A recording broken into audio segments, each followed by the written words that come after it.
Hi అండి, అందరికీ నమస్కారం. Welcome to my YouTube channel. ఈ వీడియోలో ఇప్పుడే అందిన వార్త అండి. ఏపీలో దొరికిన 2,000 కోట్లు ఎవరివో తెలిసి పోలీసులు షాక్. వివరాలు వీడియోలో తెలుసుకుందాం. వీడియోని ఎక్కడ స్కిప్ చేయకుండా ఎండ్ వరకు అయితే చూస్తాను. అప్పుడే పూర్తి ఇన్ఫర్మేషన్ అనేది అర్థమవుతుంది. అలాగే వీడియో నచ్చినట్లయితే ఒక లైక్ చేయండి. ఇంకా సబ్స్క్రైబ్ చేసుకున్నట్లయితే మన ఛానల్ సబ్స్క్రైబ్ చేసుకున్న ద్వారా నేను చేసే ప్రతి ఒక్క వీడియో మీ వరకు రీచ్ అవుతుంది.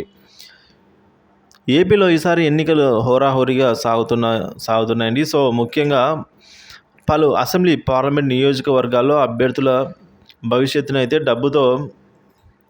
డబ్బుతో తేల్చబోతున్నారు అయితే అంచనాలు కూడా ఉన్నాయి. సో ఇలాంటి సమయంలో ఈసీ అధికారులు పలు చోట్ల భారీగా అయితే నగదును పట్టుకోవడం జరిగింది. ఇప్పటికే 800 కోట్లకు పైగా నగదు పట్టుబడినట్లు ఈసీ లెక్కలు చెబుతున్నారు. ఇలాంటి తరుణంలోనే ఇవాళ అనంతపురం జిల్లాలో ఏకంగా 2,000 కోట్ల రూపాయల వరకు అయితే నగదును పట్టుకోవడం జరిగిందండి కంటైనర్ లారీలలో.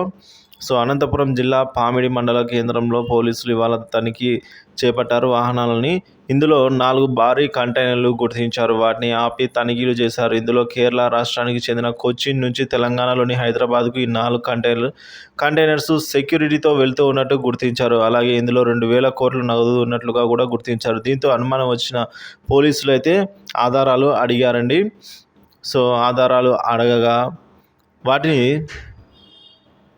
వాటిని తీసుకెళ్తున్న సిబ్బంది ఎన్నికల అధికారులకు తగిన ఆధారాలు సమర్పించారు. ఈ 4 కంటైనర్లు రిజర్వ్ బ్యాంకుకు సంబంధించినవిగా వారు ఆధారాలు ఇచ్చారు.